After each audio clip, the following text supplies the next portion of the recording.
Commissioner office میں منشی اور 1841 میں مین پوری اور 1842 میں فتح پور سیکری میں منصف کے عہدے پر فائز رہے۔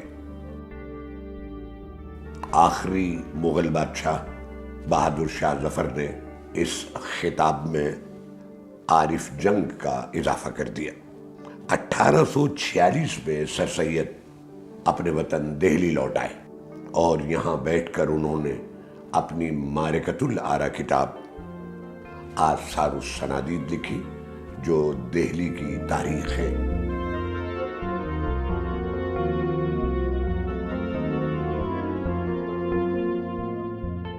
یہ دور تھا انگریزوں کے غلبے کا۔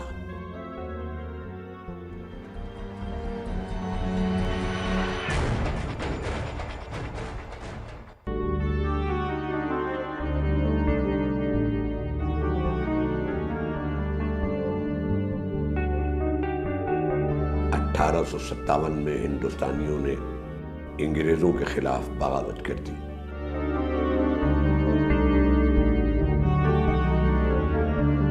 اور ان کے غلبے سے آزاد ہونے کی جد و جہد کی۔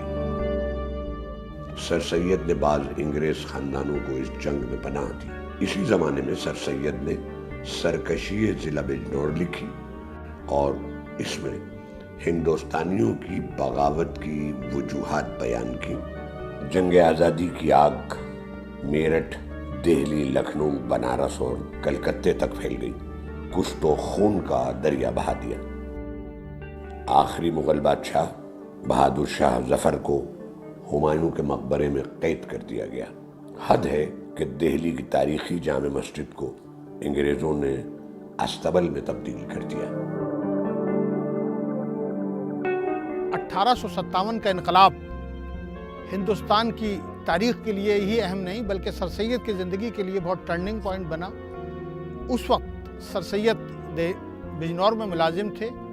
ان کے رشتہ داروں کو انگریزوں نے پھانسی دے دی، ان کا قتل کر دیا اور ان کی والدہ کسی طرح سے استبل میں چھپ کر اپنی جان بچانی پڑی۔ سر سید نے یہ محسوس کیا کہ اگر ہمیں 1857 کے حالات کا، مغلیہ سلطنت اس کا زوال ہو رہا تھا اور مسلمان حسرت و یاس کی تصویر بنے ہوئے تھے، سر سید نے یہ محسوس کیا کہ اگر ہمیں اس ملک میں ترقی کرنا ہے اور باعزت زندگی گزارنی ہے تو ہمیں جدید تعلیم کو اپنانا ہوگا۔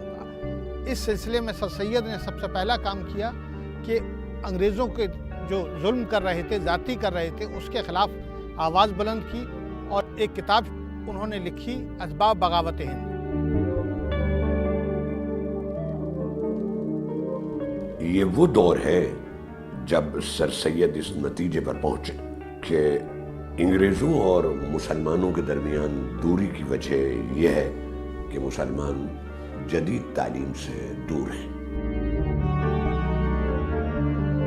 سر سید احمد خان ہندوستان میں جدید فکر کے بانی اور ہندوستانی مسلمانوں کی نشوت ثانیہ کی علامت بنے۔ سر سید نے 1860 میں مراد آباد میں ایک مدرسہ قائم کیا تھا۔ اس کی عمارت آج بھی قائم ہے لیکن اس کی بہت بری حالت ہے۔ مراد آباد اپنے پیتل کے کام کے لیے ساری دنیا میں مشہور ہے۔ اگر سر سید مدرسے کی عمارت اور یہاں تعلیم پر توجہ دی جاتی تو مراد آباد اس کی وجہ سے بھی معروف ہوتا۔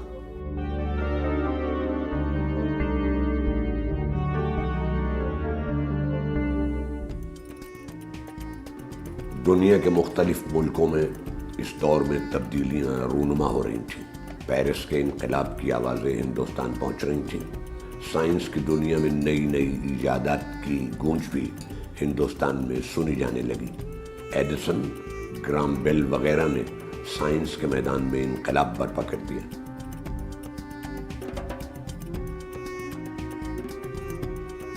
سر سید نے 1863 میں التماس بخدمت ساکنان ہند ایک کتاب لکھی۔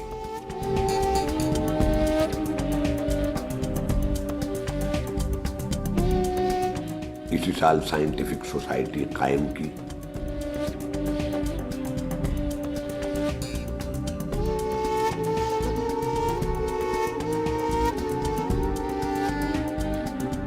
1864 میں سر سید نے غازی پور میں ایک دوسرے مدرسے کی بنیاد رکھی۔ اس موقع پر تقریر کرتے ہوئے سر سید نے کہا تھا، اے خدا، ہم نے محسوس کیا ہے کہ روز بروز علم کی کمی ہوتی جا رہی ہے۔ تو نے ہمیں آمادہ کیا کہ ہم علم کی روشنی پھیلانے پر کمر بستہ ہو جائیں۔ بے شک تو ہی ہمارے دلوں کا مالک ہے، تو اسے جس طرف چاہتا ہے موڑ دیتا ہے۔ اے خدا، تو خوب جانتا ہے کہ جس مدرسے کا سنگ بنیاد آج رکھا ہے وہ مدرسہ تیری غریب مخلوق کے فائدے کے لیے ہے۔ تو اسے قبول کر اور جس طرح تو نے اسے شروع کرایا ہے اس کا انجام بھی بخیر کر۔ 1869 سے 1870 تک سر سید لندن گئے اور وہاں انہوں نے کیمبرج اور آکسفورڈ یونیورسٹی کو دیکھا۔ سر سید نے لندن میں رہنے کے بعد ہی یہ طے کر لیا کہ وہ ہندوستان میں بھی ایک مسلم آکسفورڈ قائم کریں گے۔ سر سید کے سامنے بڑا مسئلہ یہ تھا کہ وہ کس شہر میں قائم کریں، کس علاقے میں قائم کریں۔ تو سر سید نے یہ طے کر لیا کہ وہ اس شہر میں اپنی مستقبل کی یونیورسٹی قائم کریں گے جہاں کا ماحول، انوائرمنٹ سب سے بہتر ہوگا۔ دوسری ایک وجہ یہ تھی کہ یہ جس جگہ ہم کھڑے ہیں یہ 78 ایکڑ زمین تھی۔ سر سید نے ایک نئے علمی شاہجہان آباد کی بنیاد رکھی۔ 8 جنوری 1877 میں MAO college, Mohammedan Anglo Oriental college کا سنگ بنیاد رکھی، جس کا foundation stone Sir Syed Ahmad Khan کی موجودگی میں لارڈ لیٹن نے رکھا، اور یہ اس کی پہلی عمارت ہے۔ جب یہ عمارت قائم کر رہے تھے سر سید تو انہوں نے 2-3 چیزوں کا خاص خیال رکھا۔ ایک تو یہ تھا کہ کسی طریقے سے لوگوں کا تعلیم کے میدان میں حصہ داری ہو۔ انہوں نے ایک اپنی مدد آپ کا تصور دیا، اس میں کہا کہ جو آدمی 25 روپے دے گا اس کا نام باؤنڈری وال پہ لکھا جائے گا، جو آدمی 250 روپے دے گا اس کا نام ہاسٹل کے کمروں پہ لکھا جائے گا اور کلاس روم پہ لکھا جائے گا، اور جو 500 روپے دے گا اس کا نام اسٹیچی ہال جو میرے پیچھے ہے اس کے ہال میں لکھا جائے گا۔ علی گڑھ مسلم یونیورسٹی کا قیام عمل میں آ رہا تھا، اس وقت انہوں نے جو پیغام عام لوگوں کو دیا وہ میں اس وقت آپ کے سامنے انگریزی میں پیش کرنا چاہتا ہوں۔ From the seed which we sow today there may spring up a mighty tree whose branches like those of banyan of the soil shall strike firm roots into the earth and send new and vigorous saplings. This college may grow into a university whose sons shall go forth throughout the length and breadth of land to preach the message of free inquiry, large-hearted tolerance and pure morality. وہ large-hearted tolerance پر بہت وسیع پیمانے پر اس کو بہت emphasise کیا کرتے تھے کہ تنگ نظری کے خلاف بہت زیادہ تھے۔ 1886 میں سر سید نے محمد علی ایجوکیشنل سوسائٹی کی بنیاد رکھی، اور کوئی شک نہیں کہ اس سوسائٹی کی جدوجہد سے سارے ہندوستان میں جدید تعلیم کی اہمیت کا سورج طلوع ہوا۔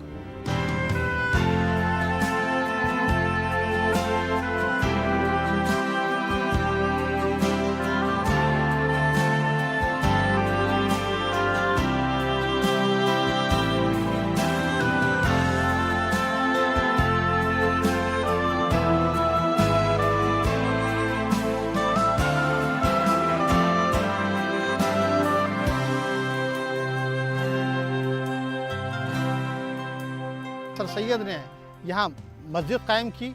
سر سید نے تعلیم ماڈرن ایجوکیشن پہ دی، لیکن تربیت جو ہے خالص ہندوستانی انداز میں کی۔ سر سید نے پٹیالہ کے مہاراجہ مہندر سنگھ کو اس کا پہلا وزیٹر اپائنٹ کیا، اور HGI سیڈنس جو ایک عیسائی تھا اس کو پہلا پرنسپل بنایا۔ سر سید اپنے خاندان کی 12ویں پشت میں ہیں۔